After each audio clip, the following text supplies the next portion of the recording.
ఖచ్చితంగా ప్రాణాలు లెక్క చేయకుండా ముందుండి పోరాడుతుందంటే భారతదేశ సైన్యంకు మనం ఈ సందర్భంగా కృతజ్ఞతలు తెలియజేస్తూ మరొకసారి డాక్టర్ నీరజ్ లక్ష్మణ్ గారికి వారి సతీమణి వనిత గారికి మీ అందరికీ హృదయపూర్వక ధన్యవాదాలు తెలియజేస్తూ ముగిస్తున్నాను. చాలా మంది జోసఫ్ గారు, డానియల్ గారు, జగ్గారి ఆనంద్ గారు, ఇద్దరు లక్ష్మణ్ గారు, మరి డాక్టర్ లక్ష్మణ్ గారు సతీమణి వనిత గారు, చాలా మంది ముందున్న వివిధ ఆర్గనైజేషన్ నుంచి వచ్చిన వాళ్ళు, వారి కుటుంబ సభ్యులు, వారి స్నేహితులు, అసైన్మెంట్ అందరికీ సందర్భంగా జై భీమ్ అండ్ ఉద్యమాన్ని వందనం తెలియజేస్తున్నాను. ఎందుకో మరి లక్ష్మణ్ గారిని ఆయన ఫోన్ చేయగానే ఖచ్చితంగా ఈ మీటింగ్ అటెండ్ కావాలని నా మనసు ఎంతో వేధించింది. చాలా మంది ఉన్నారు ఇక్కడ, హుసేన్ గారు నుంచి, రాహుల్ నుంచి, జోసఫ్ గారు, డానియల్ గారు ఉన్నారు, మా ముఖ్యరాజు గారు ముందున్న సోదరులు. మనమంతా ఏంటంటే ఒక గూటి పక్షులు, ఏ గూటి పక్షి ఆ గూటికి వెళ్తాయన్నట్టు మా గోదావరి సిస్టర్ గారు చాలా మంచి పాట పాడి అంతా ఒక గూటి పక్షులు కాబట్టి ఒక గూటి దగ్గర జమైన.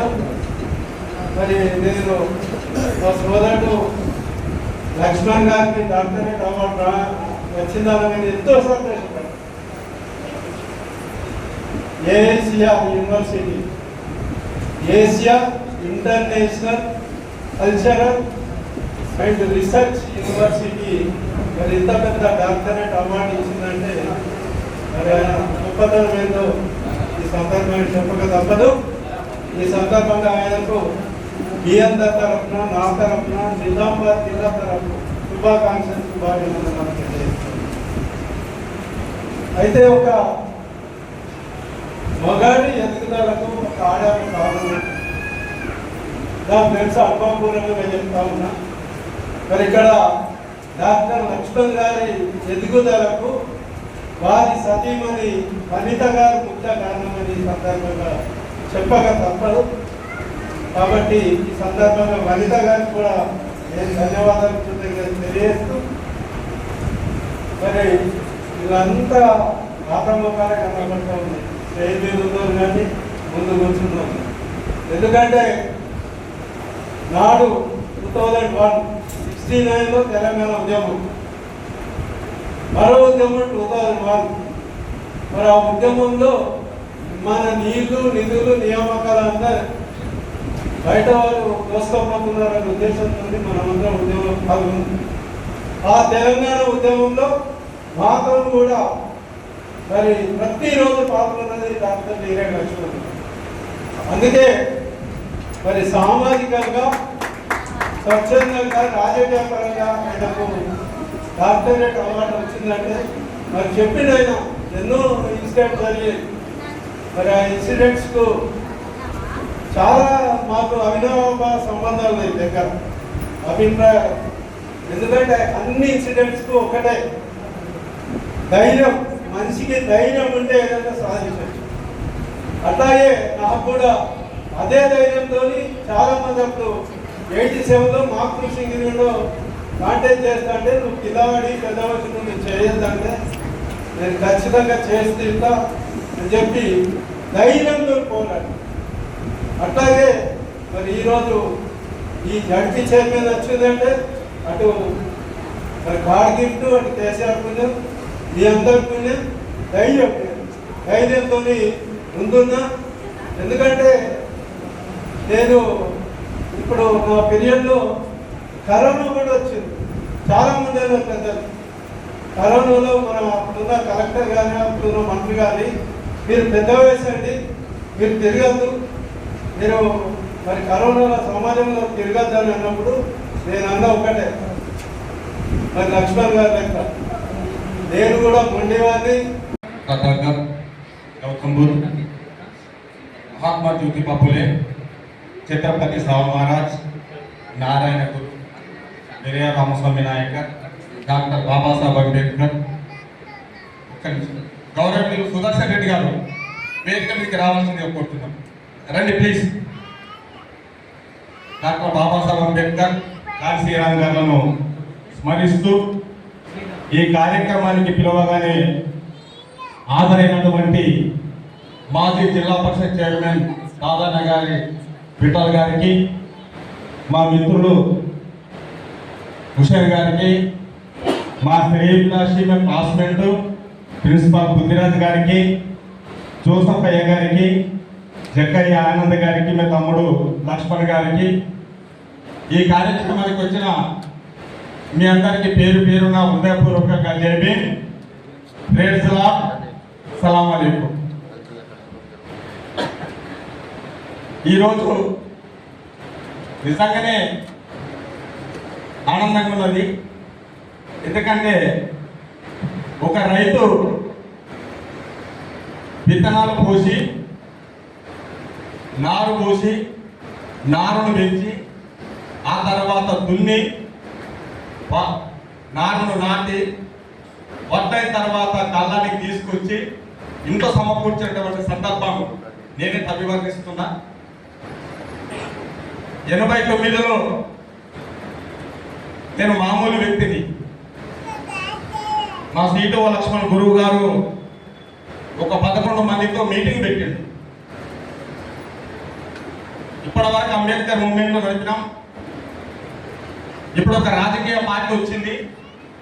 ఆ రాజకీయ పార్టీ పరంగా ఆర్గనైజ్ చేద్దామా, సోషల్ మూవ్మెంట్లోనే ఉందామా అని చెప్పేసి అన్నప్పుడు ఆ 11 మందిలో 10 మంది మాత్రం ఈ సోషల్ మూవ్మెంట్లో ఉందా, మనకు రాజకీయ పార్టీ నడిపే శక్తి లేదు, అంతకన్నా కులబలం లేదు, ఏమీ లేదన్నప్పుడు కేవలం నేను ఒక్కటి లేచి మాత్రమే ఎన్ని సాంఘిక ఉద్యమాలు నడిపినా పొలిటికల్ పవర్ ఉంది మాస్టర్కి. కాబట్టి కాశీరామ్ గారు నడుపుతున్నటువంటి ఉద్యమం భారతదేశంలో ఉన్నటువంటి బహుజన సమాజం చూస్తుంది. కాబట్టి మనకు రావాల్సిన అవసరం ఉంది. మీతో నేను నడవడానికి సిద్ధంగా ఉన్నా అని చెప్పాను.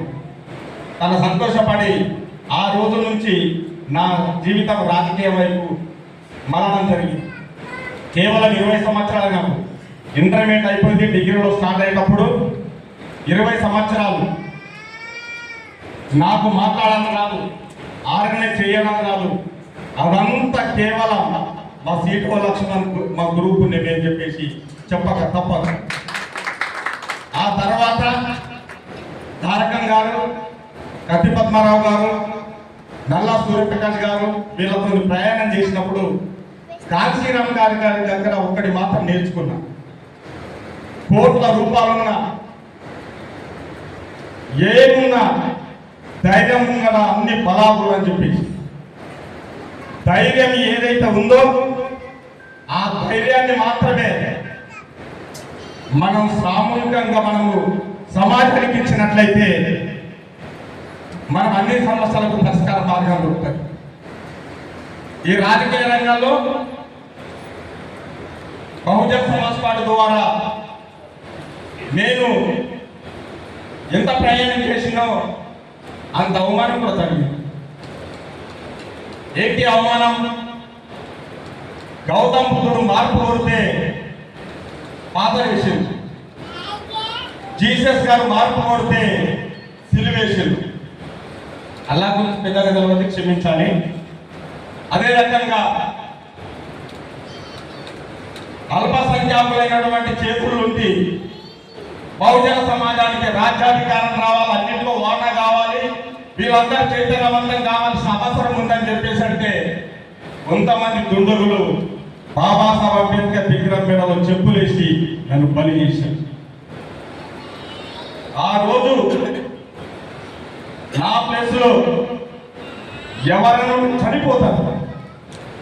అది కొంతమంది దుండగులు చేసినటువంటి చర్య అని అందరికీ తెలుసు. ఆ రోజు నా ఫ్యామిలీ ఎంత సఫర్ అయినామో దాన్ని మాటల్లో విడమించి చెప్పడం సాధ్యం కాని పని. కానీ నేను ఎప్పుడు అనుకున్నా, ఏ అంబేద్కర్ వాదినైతే బాబాసాహెబ్ అంబేద్కర్ విగ్రహం మెడలో చెప్పులు తను వేసి ఇచ్చిందని చెప్పి ఇరికిచ్చిండ్రు, అదే డాక్టర్ బాబాసాహెబ్ అంబేద్కర్ సిద్ధాంత ప్రకారంగా రాజ్యాధికారం వైపు తీసుకుపోవాల్సిన అవసరం ఉంది నాకు అని చెప్పేసి నేను భావించిన. ఎక్కడైతే బాధ దుఃఖపడుతుందో అంత లెప్పాలని చెప్పేసి ఆలోచించిన. ఎందుకంటే నేను ఎవరి కడిగి సామాజిక ఉద్యమంలో రాలేదు, ఎవరి ఆశీర్వాదంతో రాలేదు, ఎవరి పురుగొలిపితే రాలేదు. నాకు నేను వచ్చిన కాబట్టి పోతున్నటువంటి దారిలో అనేకమైన రాళ్ళు ఉంటాయి, పువ్వులు ఉంటాయి. పువ్వులు ఎట్లయితే స్వీకరించాలో రాళ్ళను కూడా అంత స్వీకరించాల్సిన అవసరం ఉందని చెప్పేసి నేను భావించాను. దాని మీద పోరాటం చేసినాం.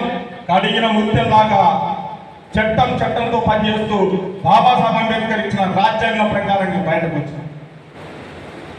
అయితే నేనేమంటున్నానంటే మనిషికి ఒక లక్ష్యం ఉండాలి. ఇప్పుడు ఉదాహరణకు దాదానగర్ విఠల్ గారు మామూలు వ్యక్తి, పేరుకి అప్పర్ కాస్ట్ అయినా తెలంగాణ రాష్ట్ర సమితి, తెలంగాణ రాష్ట్ర ఉద్యమంలో తన ఉపేతర పనిచేశారు.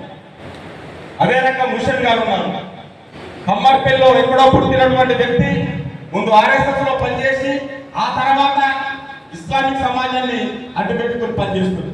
అదే రకంగా జోసఫాయి గారు, ఆయన గారు, లక్ష్మణ్ గారు గురించి చెప్పాలంటే పెద్ద కాదు. ఉద్యోగం చేస్తున్నటువంటి వ్యక్తులు డానియల్ గారు, అలాగే జాయింట్ సెక్రటరీ కోత్రాజు గారు, పబ్లిసిటీ సెక్రటరీ రవి ఆనంద్ గారు, అలాగే ఎలిషా ఈపేట అసోసియేట్ ప్రెసిడెంట్, అలాగే డిఎస్ పాల్, ఇంకా ప్రసాద్ ఇంకా దైవచిత్తం, మీరందరూ పైకి రావాలి. మనం డాక్టర్ లక్ష్మణన్న గారిని సన్మానం చేద్దాం. దంపతులు పరలోక భూలోకములకు సృష్టికర్తమైన దేవా, యేసుక్రీస్తుని స్తుతిస్తూ మీ దాసులు మీ పరిచారక నీరడి లక్ష్మణ్ గారు వారి సామాజిక సేవలో, రాజకీయ సేవలో తల్లి నానా రకాలుగా మీరు తల్లి గర్భంలోనే పడినప్పుడే తల్లి కన్నది ఆ దినంలోనే నీ ప్రణాళికను నడిపిస్తూ ఉంటున్నారు. తిరిగిగా తనకిచ్చిన ఘనతగా ఇస్తున్నట్టు వందనాలు చెల్లిస్తూ తనకు సహకారిగా వెన్నుముకగా ఉన్న సతీమణి పిల్లల బట్టి ప్రార్థిస్తున్నాను. రాబోయే కాలంలో ఇంకా ఆయా మనుషుల వారి బట్టి బలమైన పాత్ర నిలబెట్టండి. నీ సన్నిధి, నీ కాపుదల తనకు, తన పరిచర్యకు, తన కుటుంబానికి నిరంతరం ప్రోత్సహించున్నాను. వచ్చిన సేవకులు, ప్రజలు జీవంతో బట్టి శుద్ధిస్తూ వచ్చిన ప్రజలందరూ బట్టి అందరికీ క్షేమంగా ఇచ్చిన యేసుక్రీస్తును వేడుకొంటున్నాను.